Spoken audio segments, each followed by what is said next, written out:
Welcome back. All right, let us discuss the playoff race in the West. Or at times I've referred to it as a Turtle Derby. And with the teams that are at the top of the board, we're definitely in Turtle Derby territory. Calgary is above the playoff line. 60 games, a record of 28, 23, and 9, 65 points. They get the tiebreaker with Vancouver because they have 22 regulation wins, whereas Vancouver has 21. So that's why Calgary's above the line, Vancouver's below. At home, Calgary 17, 10, and 4. Away from home, 11, 13, and 5. Brutal road trip for them over the last week, but they do have some games at home that they will play before the end of the season. The problem is a majority of the rest of March is played on the road. 8 of their 13 remaining games this month are on the road. They are 3, 5, and 2 in their last 10 games, and they're really struggling to find goals. So for Craig Conroy, it's a matter of finding ways to get offense. I did think it was really interesting to see Sharon Govich getting scratched and Klapka in the lineup. And they said, well, they're looking for more goals and to change things up. And I'm thinking, I don't know. I mean, Klapka's a big player and he's got a lot of energy, but I don't know if taking Sharon Govich out and putting in Klapka works for goals. But anyways, Calgary's above the playoff line by virtue of getting that point yesterday in Carolina. They did score a goal in that one. Vancouver, on the other hand, it's been a rough time since we came back from Four Nations break. And going into the break, they were playing really well. I think they were 6-1-1. So for Vancouver, we're back into the panic level, being really high.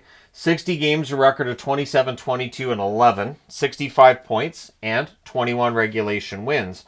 Their home record has been bad. 11, 10, and 7 currently. Their road record's been better, but their most recent road trip they go 1-4 on, so they're 16, 12, and 4 on the season on the road, and they're going to need to find some wins here to get above and stay above the playoff line. And apparently the team is looking to add and try to stay above the line. Now, they're 4-5-1 in their last 10 games. As previously mentioned, they have 21 regulation wins. They have 7 games at home and 7 games on the road in March. So they struggle at home, and their most recent road trip had some struggles there as well. Vancouver's up against it. They really are. Then you have St. Louis. So I was debating about whether to wear St. Louis or Utah because it feels like these are the two teams that right now are playing some of the best hockey. I went with Utah. So St. Louis has played 62 games. That's problematic, of course. They've played 2 more games, but they're 6-2-2 in their last 10. So even with the extra games played, they're still catching up. 64 points, so just 1 point out of a playoff spot, a record of 29, 27, and 6. At home, 15, 14, and 3. On the road, 14, 13, and 3. Very consistent between the two. 8 of their 13 games that remain this month are on the road. They have 21 regulation wins, so that shouldn't be a problem for them. And since they're 1 point back, 2 points, you jump ahead. And then, yeah, they have those games in hand. They've got to win them, which both Calgary and Vancouver have had their struggles with recently. So St. Louis is playing well. Last night's result against Dallas notwithstanding. In fact, to be honest, they controlled a lot of that game. Dallas just got the goals when they needed it. And so we get to Utah. 61 games, a record of 27, 25, and 9 for 63 points. They are 6-4 in their last 10. Utah is very dangerous. Utah is a team that I don't turn the game off when they're trailing because I know they've got a good chance of tying it. And momentum's been strong, and it feels like this team's picking up some confidence. Very similar to St. Louis, too, right? So at home, Utah's had their struggles, 12, 13, and 6, but it feels like they're getting better at home. And away from home, 15, 12, and 3. 8 of their 13 remaining games in March are on the road. So it's interesting that Calgary, St. Louis, and Utah have a lot of road games remaining. Of the 3 teams, Utah has the best road record. So with 61 games played, they've played 1 more game than both Calgary and Vancouver, but they're only 2 points back, and they are catching up. So if the Canucks and the Flames have, another 10-game stretch where they're below 500, and Utah can play well during that run, Utah can jump ahead of them and make them work for it. So Utah is going to be interesting. I think it's between the two. Now, I've got the Ducks on the board because just for fun reasons. 59 games, 26, 26, and 7 record, 59 points. They are 6 points back of a playoff spot. The math gets a little bit dodgy at this time of the season when it's 6 points or more. 14, 13, and 2 at home, 12, 13, and 5 away from home. Pretty consistent record away from home and at home. 8 of their 14 remaining games in March are at home. They have 18 regulation wins, comparatively speaking, with Utah's 19. But for the Anaheim Ducks, the 59 points, it's very difficult. They did have the win in regulation over Vancouver, but then they tripped over their own tails against Chicago and they lost that one. So for the Ducks, it is going to be a real challenge for them to stay on this board if I do another video before the season's done. Probably won't. We're about 6 weeks from the end of the season. How exciting is that we're about 6 weeks from the end of the season? But for the Ducks, they're in an interesting position that they don't really need to do like a big sell this year, and they can look to build this summer, and the Ducks could very well end up being above the playoff line next year in the West. So there are teams that are not on the board. Seattle, 56 points, does not qualify for the board. Being 9 points back at this time of the season, they're done. Nashville, 49 points. Clear reason that Nashville wouldn't be on the board. Chicago, 43 points. Also pretty obvious why they would not be on the board. And of course, San Jose, 39 points. The one thing I was hoping for from San Jose this year was maybe 25 to 30 wins. That's not going to happen. San Jose's been stuck on 15 wins for a while, and so they're stuck there.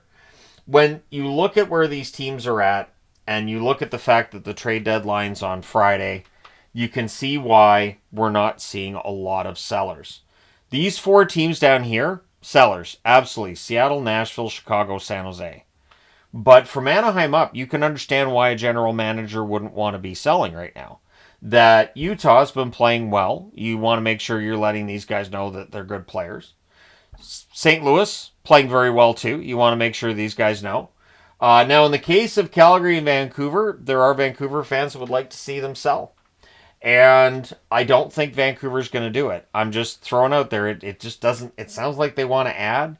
I'd rather see them go like a St. Louis route. Like if they can't keep Besser, then you trade Besser, but you try to find a top 6 forward to replace Besser when you move Besser, who probably goes to Minnesota. That's always been the rumor that he goes to Minnesota.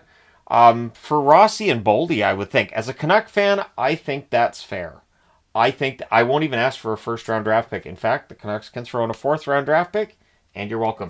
But the Canucks have been rumored to be in on some deals. I really think this is a year that's just been a disaster, and if the Canucks get into the playoffs, I think they'd get swept in the first round.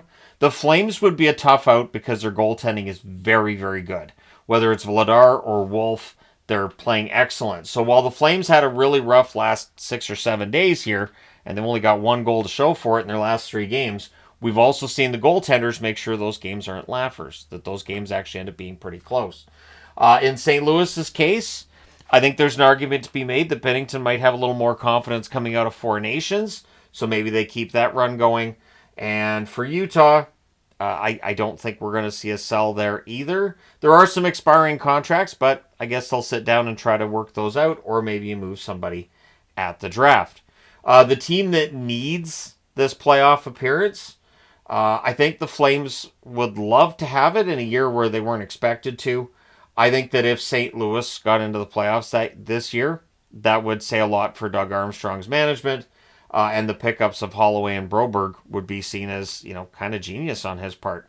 So at any rate, I'd be interested to know your thoughts. Which team gets that final playoff spot? And this is not as involved as the one involving the East, because it doesn't feel like there's as many teams that are actually in the hunt. And the teams above Calgary aren't really in any danger. There's 7 points between Calgary and the Colorado Avalanche, who are the number 1 wild card. So there isn't really any danger that a team that's top 3 in the West could possibly drop out. One of these teams is going to make it. The other teams will not. So who do you think makes it? Let me know your thoughts in the comment section below as always. Don't forget to hit like and subscribe in the event you may not have done so already. Thank you guys so much for all your support as always. I will talk to you again soon.